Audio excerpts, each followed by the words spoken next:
नमस्कार, मी भुजंग चव्हाण. आपण पाहतात नमस्कार लाईव्हचं बातमीपत्र. सुरुवातीला हेडलाईन्स. नांदेड उत्तरचे राजकारण मतविभाजनाचे, भाजपा सेनेचा विरोधी पक्ष एमआयएम. भोकरमध्ये गुंतलेल्या खासदार अशोकराव चव्हाण यांचे जिल्ह्यातील इतर मतदारसंघाकडे दुर्लक्ष. उद्या लोह्यामध्ये पंतप्रधान मोदींची जाहीर सभा. सभेनंतर प्रस्थापितांना धक्कादायक बदल जाणवणार. देगलूरकरांना हवा आहे विकासाभिमुख आमदार. उमेदवारांच्या जाहीरनाम्यात मतदारसंघाचा विकास दिसेना. आता बातमीपत्र विस्ताराने. नांदेड उत्तरच्या उमेदवारात निवडून येण्यासाठी रस्सीखेच सुरू असून शिवसेना आणि भाजपाच्या उमेदवारांनी मतविभाजनाचे राजकारण करत चक्क एमआयएम पक्षाला विरोधी पक्ष असे म्हटले आहे. त्यामुळे या मतदारसंघात प्रचाराचा मुद्दा मतविभाजन हाच राहिला आहे. निवडणूक प्रचाराची मुदत अवघ्या 2 दिवसावर राहिली असून उमेदवाराचा प्रचार शिगेला पोहोचला आहे. नांदेड उत्तरमधून एकूण 31 उमेदवार असून यात मुख्य लढत काँग्रेस, भाजपा, शिवसेना, मनसे, राष्ट्रवादी आणि एमआयएम या पक्षात होणार आहे. या विधानसभेला मतांचे मोठ्या प्रमाणात विभाजन होण्याचे संकेत असल्याने कोण निवडून येईल याबाबत भाकीत करणे धाडसाचे ठरणार आहे. तरी देखील उमेदवारांचा प्रचार कोणत्या दिशेने सुरू आहे हे जाणणे महत्त्वाचे ठरेल. शिवसेनेकडून मिलिंद देशमुख यांना उमेदवारी मिळाली असून मतदारांसमोर हा नव्या दमाचा उमेदवार आहे. डोर टू डोर जातोय.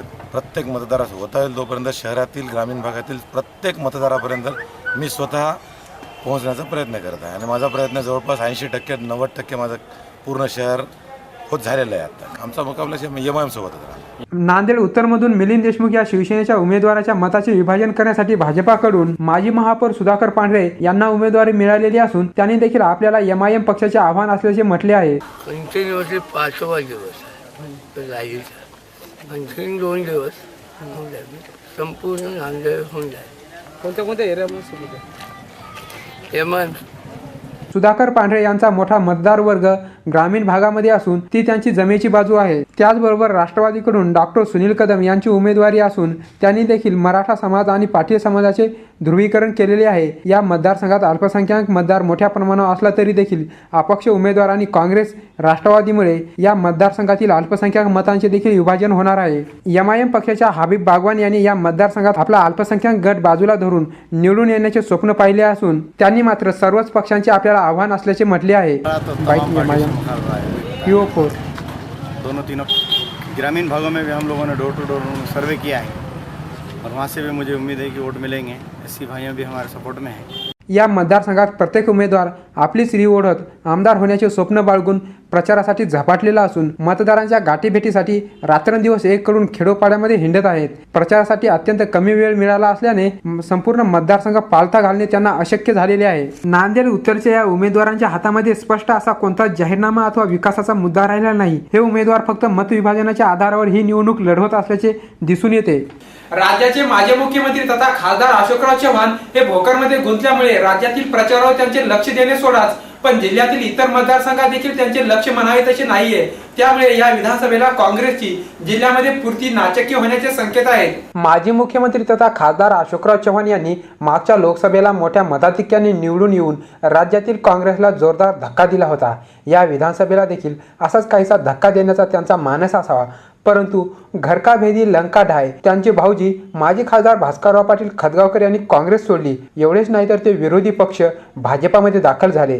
महानगरपालिका अथवा जिल्हा परिषदेमध्ये कुठेतरी स्वतःचं अस्तित्व दाखवणाऱ्या या भाजपामध्ये दिलीप कंदकुर्ते, नागनाथ घिसेवाड यांच्यासह 42 सरपंच आणि असे अनेक कार्यकर्ते एक एक करून ओढले आणि भाजपा प्रबळ केली. आता खासदार अशोकराव चव्हाण यांना राज्यात प्रचाराची जबाबदारी असताना राज्यामध्ये लक्ष घालणे तर सोडाच, परंतु प्रत्यक्षात जिल्ह्यात देखील भोकर व्यतिरिक्त इतर ठिकाणी लक्ष घालण्यास त्यांना वेळ नाहीये. नायगावचे आमदार वसंतराव चव्हाण हे खासदार अशोकराव चव्हाण यांच्या विश्वासावर निवडणूक लढवत असले तरी देखील त्यांची प्रचाराची इच्छापूर्ती खासदार अशोकराव चव्हाण यांच्याकडून पूर्ण होत नाहीये. तर मुखेडमधून आमदार हनुमंत पाटील बेटमोगरीकर असो अथवा नांदेड उत्तरमधून डीपी सावंत असो की देगलूरमधून रावसाहेब अंतापूरकर व हदगाव हिमायतनगरहून माधवराव पाटील जवळगावकर यांच्याकडे लक्ष द्यायला खासदार अशोकराव चव्हाण यांना वेळच नाहीये. प्रत्यक्ष भोकरमध्ये देखील त्यांच्या पत्नी सौभाग्यवती अमिता चव्हाण यांना माधवराव पाटील किन्हाळकर यांचे आव्हान परतून लावणे कठीण जाणार आहे. काँग्रेसची जिल्ह्याची सद्यस्थिती पाहता काँग्रेसला या विधानसभेला मागच्या विधानसभेप्रमाणे यश निश्चितच मिळणार नाही अथवा या विधानसभेचे काय गणित राहील हे आताच सांगता येणार नाही.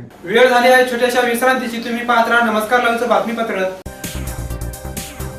शुभेच्छा पाठवा सुंदर बुकेसह संपूर्ण भारतात आणि 190 देशात कुठेही बुके पाठवण्याची सोय फक्त फ्लॉवर अँड फ्लॉवर्सवर. Bouquet, stage decoration, room decoration आणि कार डेकोरेशनचे सृजनशील नाव flower and flowers, centre point, Shivajinagar, Nanded. संपर्क 73 50 62 56 56. विश्रांतीनंतर पुन्हा एकदा आपलं स्वागत. उद्या लोहा कंधार मतदारसंघात पंतप्रधान नरेंद्र मोदी यांची प्रचार सभा होणार असून या सभेनंतर निवडणुकीची गणिते पुरती विस्कटणार आहेत. त्यामुळे या मतदारसंघातील सेना, राष्ट्रवादी, मनसेच्या उमेदवारांची मनसुबे रसातळाला जाण्याची शक्यता आहे. या विधानसभेला प्रचारासाठी अत्यंत कमी वेळ मिळाला असल्यामुळे सर्वच नेत्यांनी आपल्या स्टार प्रचारकाला आमंत्रित केलेले आहे. प्रत्येक उमेदवार आपल्या पक्षातील बड्या नेत्याला अथवा स्टार प्रचारकाला आमंत्रित करून प्रचाराचा गाडा चालवत आहे. लोहा कंधार मतदारसंघात विद्यमान आमदार शंकरअण्णा धोंडगे यांनी राष्ट्रवादीचे अध्यक्ष शरद पवार यांच्या प्रचार सभेचे आयोजन केले होते, तर शिवसेनेकडून निवडणूक लढविणारे माजी आमदार प्रताप पाटील चिखलीकर यांनी देखील सुरुवातीलाच पक्षप्रमुख उद्धव ठाकरे यांच्या प्रचार सभेचे आयोजन केले होते.